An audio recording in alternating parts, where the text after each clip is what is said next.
Pemirsa, dialog kembali kami lanjutkan. Pak Marwara, kita sudah ada di penghujung segmen. Ini artinya untuk kemudian MK sendiri ketika sempat terpuruk, kemudian pasca putusan sengketa Pilpres, ini kepercayaan masyarakat mulai kembali ke jalurnya ke MK. Ini apa artinya langkah harus dilakukan MK ke depannya?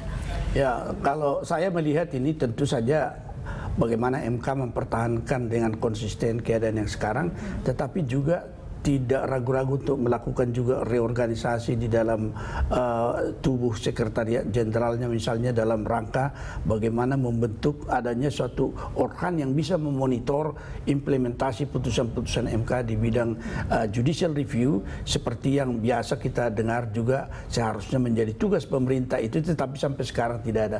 Kalau misalnya banyak putusan-putusan MK itu tidak bisa dipublikasikan bahwa undang-undang sudah berubah kondisinya dengan putusan MK, kalau kita ambil jaraknya sampai 15 atau 25 tahun ke depan keadaan ini terjadi, maka bisa terjadi juga ada ketidakpastian hukum.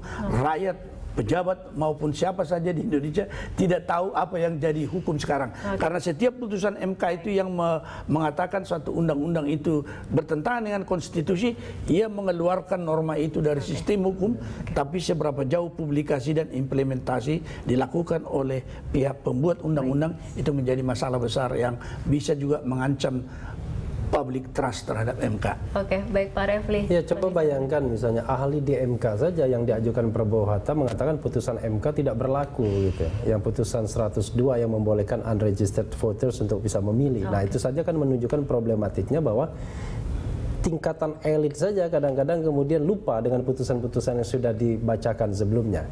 Nah, tetapi barangkali kepentingan untuk MK ke depan saya melihatnya dua sektor ya, sektor hulu dan sektor hilir.